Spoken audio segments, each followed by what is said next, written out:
Hello friends, this is Charu Jain. Welcome to DPSC learners. तो बात करेंगे आज हम English for all government exams.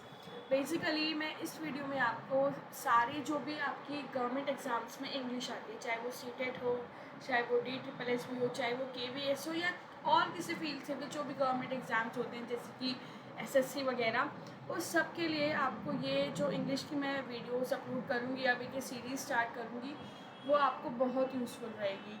तो स्टार्ट करते हैं हम पढ़ेंगे इस वाली वीडियो में वर्ड्स दैट ऑफन कन्फ्यूज्ड। तो इसमें जो है हमें करना है कि वो वर्ड्स जो कि मतलब एक जैसे लगते हैं बट एक जैसे नहीं होते, उनका मीनिंग अलग होता है और कभी कभी उनको मिसयूज़ भी किया जाता है। मिसयूज़ मतलब किसी और वर्ड की जगह पे कोई और वर्ड बोला जाए, तो वो हम देखेंगे। तो मैं पाँच पाँच करके पहले आपको ये ख़त्म कराऊंगी। इसके बाद में आपको कुछ सिनोनिम्स जो एग्ज़ाम में आते हैं, फिर एंटोनिम्स। तो इस टाइप से एक इंग्लिश का हम कोर्स तैयार करेंगे सो दैट वो सारे गवर्नमेंट एग्ज़ाम्स में आपको हेल्प करेगा। तो उम्मीद है मुझे ये वीडियो आपको पसंद आएगी। अगर ये वीडियो पसंद आए तो लाइक कर दीजिएगा। साथ साथ अगर आप मेरे चैनल पे नए हैं तो सब्सक्राइब भी कर लीजिएगा, और अगर आपको पसंद आए तो अपने फ्रेंड्स के साथ शेयर ज़रूर कीजिएगा। तो स्टार्ट करते हैं। सबसे पहला वर्ड हम समझेंगे कि वर्ड्स दैट ऑफन कंफ्यूज का मतलब क्या होता है। ऐसे वर्ड जिसमें हम हमेशा कंफ्यूज हो जाते हैं, कंफ्यूज रहते हैं कि एक्सेप्ट या एक्सेप्ट का मतलब क्या होता है। तो देखते हैं। सबसे पहला वर्ड है आपका, ये पार्ट्स में होते हैं, मीन्स एक एक वर्ड के दो या तीन तरीके, दो या तीन बोलने के ढंग, उस टाइप से। तो पहला है एक्सेप्ट।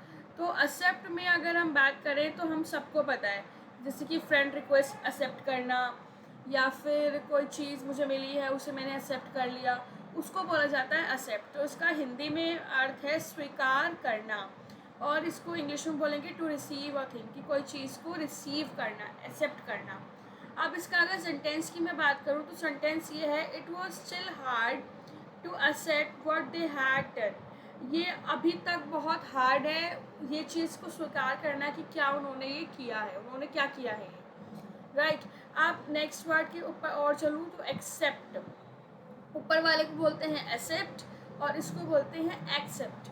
तो एक्सेप्ट मीन्स जैसे कि हम बोलते हैं ना कि मैं सब कुछ खा लूँगी, एक्सेप्टिंग, मैं सब कुछ खाऊंगी लेकिन टी नहीं पीऊँगी। एक्सेप्ट यानी उसके अलावा, उसको छोड़कर, एक्सक्लूड कर कर, तो यानी उसको बाहर निकालो, अलग कर दो। दे इसका सेंटेंस देखते हैं, they won't even be together except weekends.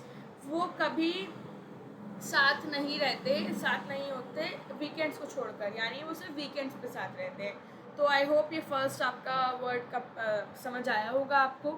अब हम बढ़ते हैं दूसरे वर्ड की ओर। दूसरा वर्ड है आपका एक्सपेक्ट और सस्पेक्ट। तो एक्सपेक्ट की अगर मैं बात करूँ तो एक्सपेक्ट का मीनिंग जो हिंदी में है वो है उम्मीद करना। हम बोलते हैं ना, I am expecting this from you, मैं आपसे ये एक्सपेक्ट कर रही हूँ, यानी होप, मैं आशा कर रही हूँ आपसे। तो इसका सेंटेंस देखते हैं, don't expect anything from Jully.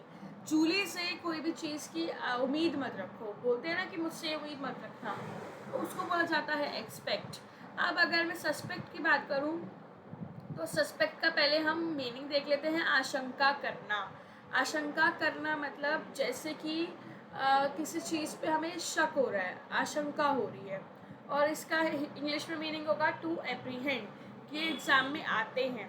अब इसका सेंटेंस देखते हैं, the police do not suspect murder in this case. जो पुलिस है उसको मर्डर पे आशंका नहीं हो रही है इस केस में, राइट। अब बढ़ते हैं नंबर 3। इसमें तीन हैं आपके, एडॉप्ट, अडेप्ट और अडेप्ट। एक है अडेप्ट और एक है अडेप्ट। तो तीनों वर्ड का मीनिंग देखेंगे विद सेंटेंसेस और उसके हिंदी मीनिंग। तो सबसे पहला है अपनाना। इसका अडॉप्ट का है आपका अपनाना। अपनाना मीन्स कोई चीज़ को एक्सेप्ट कर रही हूँ मैं, या मतलब, या फिर सॉरी, कोई चीज़ को एक्सेप्ट कर रही हूँ, या फिर मैं किसी के बच्चे को ऑफिशियली उसको गोद ले रही हूँ, इसको बोला जाता है एडॉप्ट। अब इसका सेंटेंस देखते हैं, she had to adopt, she had to adopt a positive attitude. उसको पॉजिटिव एटीट्यूड अपनाना ही पड़ेगा। अब अडेप्ट की बात करें, अडेप्ट यानी निपुण, निपुण मीन्स प्रोफिशिएंट। प्रोफिशिएंट क्या होता है कि ये लड़का उस काम में निपुण है, सक्षम है। तो she is very adept at dealing with the media, वो मीडिया को डील करने में बहुत ज़्यादा निपुण है, उसके अंदर स्किल्स हैं ये। ओके, अब बढ़ते हैं अडेप्ट। अडेप्ट यानी ढालना। हम पढ़ते हैं ना अडेप्टेशन की, मैंने अपने आप को अडेप्ट कर लिया है इस एनवायरनमेंट में, तो इसको बोला जाता है अडेप्ट। अब इसका अगर मैं देखूँ इंग्लिश में मीनिंग, तो इसका इंग्लिश का मीनिंग है टू चेंज अकॉर्डिंगली, मीन्स किसी चीज़ के अकॉर्डिंग चेंज हो जाना। जैसे कि he needed to adept his strategies when dealing with her, उसको अपनी स्ट्रैटेजीज में को अडेप्ट करना पड़ा, मीन ढालना पड़ा अगर उससे उसको डील करना है तो। अब बढ़ते हैं नंबर 4 की तरफ। नंबर 4 है हमारा एल्यूड। एल्यूड और इल्यूड। तो एल्यूड क्या होता है, सबसे पहले हम देखेंगे एल्यूड क्या होता है। तो एल्यूड में जो है उल्लेख करना, मीन्स किसी चीज़ को रेफ़र कर रहे हो, कि आप बोलते हैं ना कि इस चीज़ से रेफ़र कर लेना, इस पॉइंट से रेफ़र कर लेना। तो सेंटेंस है we can only allude to some of these points, हम सिर्फ इसी पॉइंट्स को रेफ़र करेंगे, इनमें से किसी पॉइंट्स को। अब इसके बाद एल्यूड को देखूँ, एल्यूड यानी बचना, यानी बचना कि किसी चीज़ से बच रहे हैं, भाग रहे हैं, टू एस्केप। तो इसमें the killer was able to elude the police, जो हत्यारा था वो पुलिस से भाग निकला, एस्केप हो गया। तो आई होप ये समझ आ गया होगा। अब बढ़ती हूँ 5th पे। तो 5th है आपका ऑल्टरनेट और ऑल्टरनेटिव। ऑल्टरनेट क्या होता है, ऑल्टरनेट होता है एक छोड़कर एक।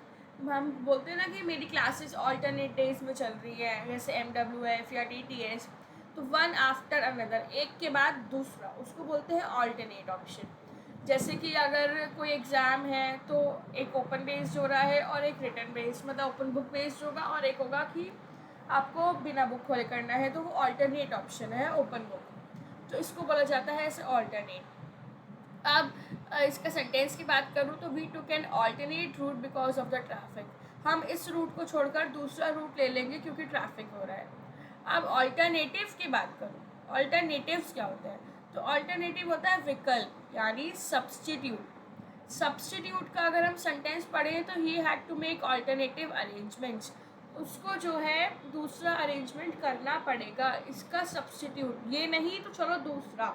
तो ये कुछ हद तक सेम होते हैं, लेकिन सेंटेंस में जब हम यूज़ करते हैं तो इनकी सेंस अलग होती है। तो जो ये दो वर्ड्स हैं ये कुछ हद तक सेम है, लेकिन बस थोड़ा सा इनका मीनिंग अलग होता है। तो आई होप ये पांचों वर्ड आपको बहुत अच्छे से समझ आ गए होंगे कि हमें कहाँ कैसे कब इनका यूज़ करना है और इनका मीनिंग क्या है। ये एग्ज़ाम में आते हैं ज़रूर। तो और इससे आगे भी अभी मैं कराऊंगी, तो वो वीडियो सीखने के लिए मेरे साथ जुड़े रहिए मेरे चैनल पे। साथ साथ अगर ये पसंद आए तो मेरे चैनल को सब्सक्राइब कर लीजिए और साथ साथ शेयर भी कर लीजिए।